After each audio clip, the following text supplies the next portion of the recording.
Good morning, everyone. Today we're going to make a slab box made out of slabs of clay that are rolled out into 1/4 inch flat slabs.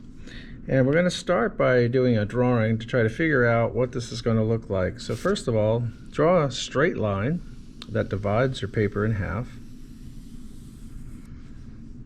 And you don't need a ruler for this, just to basically do a quick mechanical drawing. And then I want you to do a horizontal line so that you have about 4 different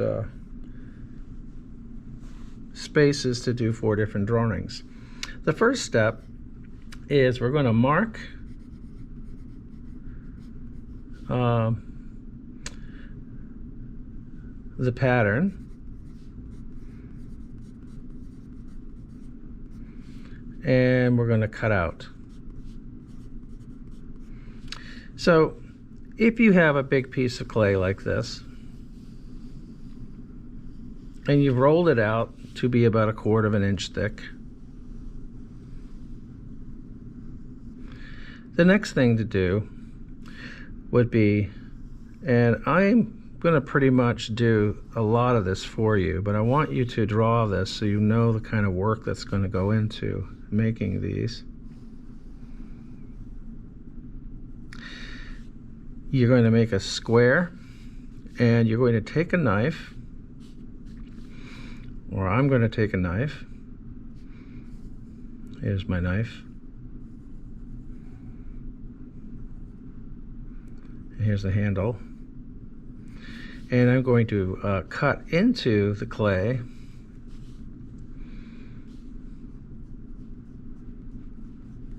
this way, right across, and then into equal thirds. So 1, 2, 3, 4, 5, 6. These ones out here are a little bigger this way. I'm adding 1 inch and 1 inch on the bottom. And that's because this is going to be the base, and 1/2 inch on the top. So it's about an extra 1/2 inch or 1/4 inch all the way around, which is the thickness of the clay, so that we can actually build a box and have a top that fits the box. So these two are going to be a little bit bigger. Then off to the side, I'm going to give you a small slab like this. So in your box that I send home, it will have these pieces in it. Okay, and this is probably going to be, I don't know, at least 1/2 inch thick, and maybe 5 inches long. Okay, 5 inches by 1/2. These would probably be something like 3 by 3 inches, or maybe I'll do 5 by 5. Let's do 5 by 5. These would be 5 by 5 inches, and these little hash marks read as inches, and that means it's going to be 5 inches wide, 5 inches high. These are going to be 5.5 by 5.5. So that would be our first step. The second step is to take these 4 and actually decorate them, and possibly the top too, but you wouldn't want to have to do the bottom. So to represent that, we're going to actually make a kind of a diamond shape to start with. And so you're going to have these slabs that show up. You're going to have 6 slabs that show up in your blue box. And so what you want to do right away is decorate them somehow with some sort of symbol.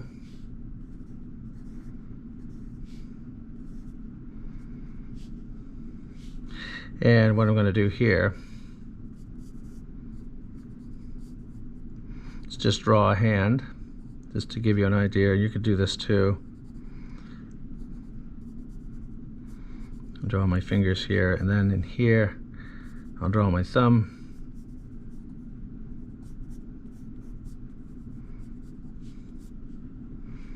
And my other fingers, and I have a pencil, which is actually the sharp end of the pencil or the brush or whatever the tool we want to use. And I'm actually making with my hands Here's my other fingers. Move through here.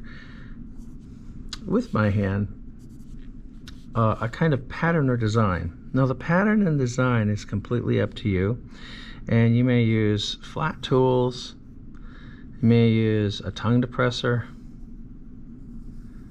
I may give you that, or you may use like a little toothpick or something, and you can design your slabs that way. So the second thing would be to design all of the sides, and you're going to have 1, 2, 3, 4 at least.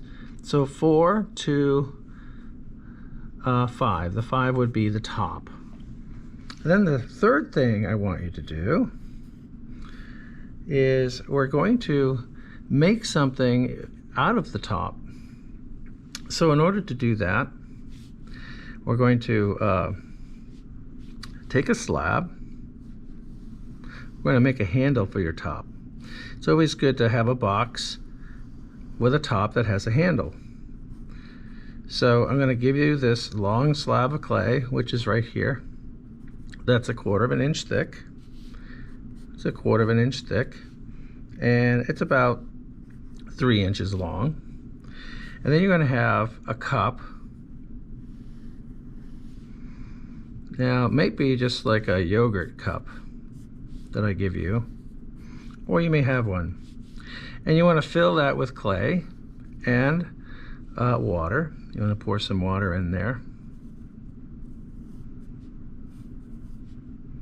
so you have some water being poured into there, and you're going to make slip.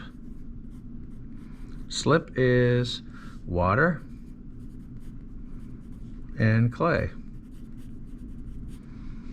Okay, and then you're going to take your piece on both ends and score them. You're going to score is actually you're going to be taking a knife or any tool and score the ends. Once each of the ends are scored, then you're going to put your piece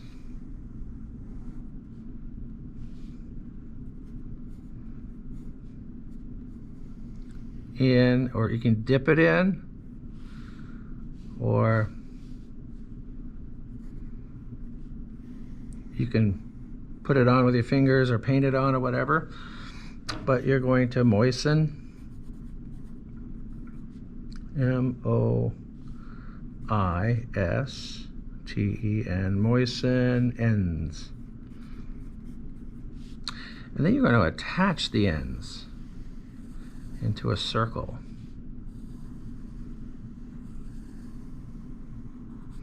So it starts to look something like this.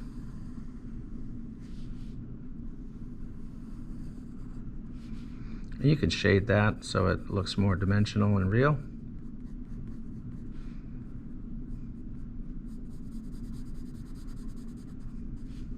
And this ring, which actually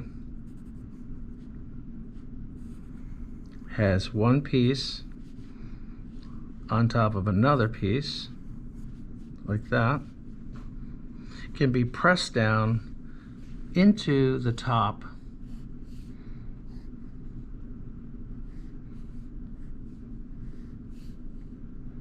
and it'd probably be more square like that. So I'm going to correct that right now.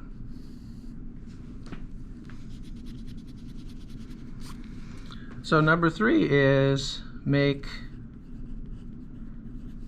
a handle for your box. Then the 4th one, the very last, is that you will be doing the sides. Now the sides, you're going to need to do a couple of things. You're going to start out with the base. So let's start out with the base.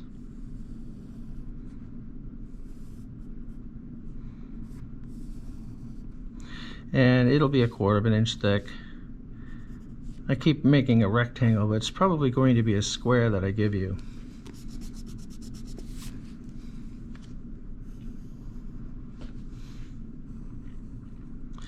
And then you're going to take about 4 of these is what you're going to need. 1, 2, 3, 4. You're going to roll these out with your hands, these snakes, and you're going to put them right here.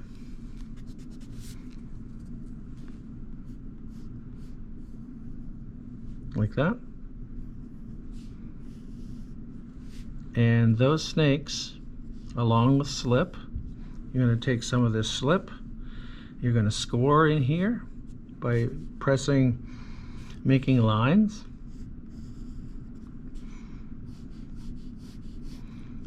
And that's how you're going to construct your wall.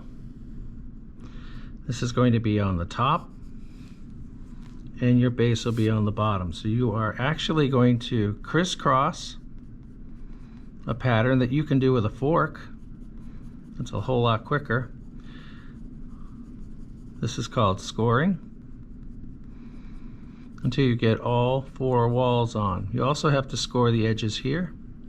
Actually, you may have to do it on the inside, because you're going to be fitting pieces in. So let's do that right now. We're going to score this together. We'll do an action one here.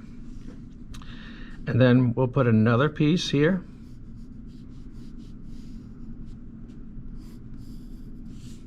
And it's going to go right over my scorings.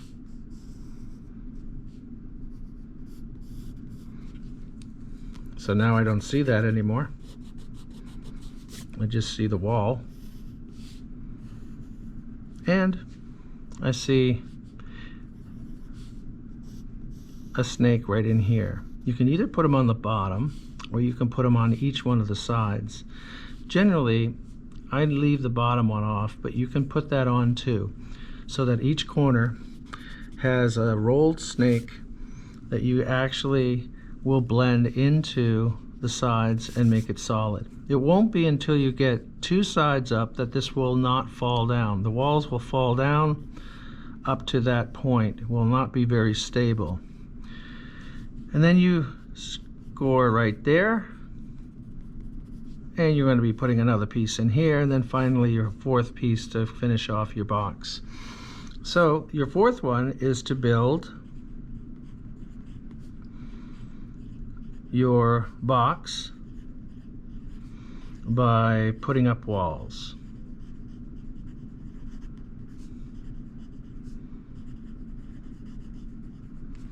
And you're going to need slip, and you're going to need snakes, and 4 walls, and 1 base. So your slip will actually go over. You're going to need to score, and this is called scoring when you're actually scraping and scratching to create a texture, because clay is so smooth. Once you get your box all done, turn to your next page and show me a picture of your box. And think about who you'd like to make this gift for. That always makes it a lot more fun than just making it for yourself, because it truly is better to give than it is to receive, especially during these times. So think about how you want to kind of bless somebody out there and give them something that's really handmade and homemade. This is our lesson for this week. Next week I'll actually create one right in front of you, right in front of the camera, so you can actually see all the steps. Have a great week, everybody, and give me 5 drawings today or this week. See you next week.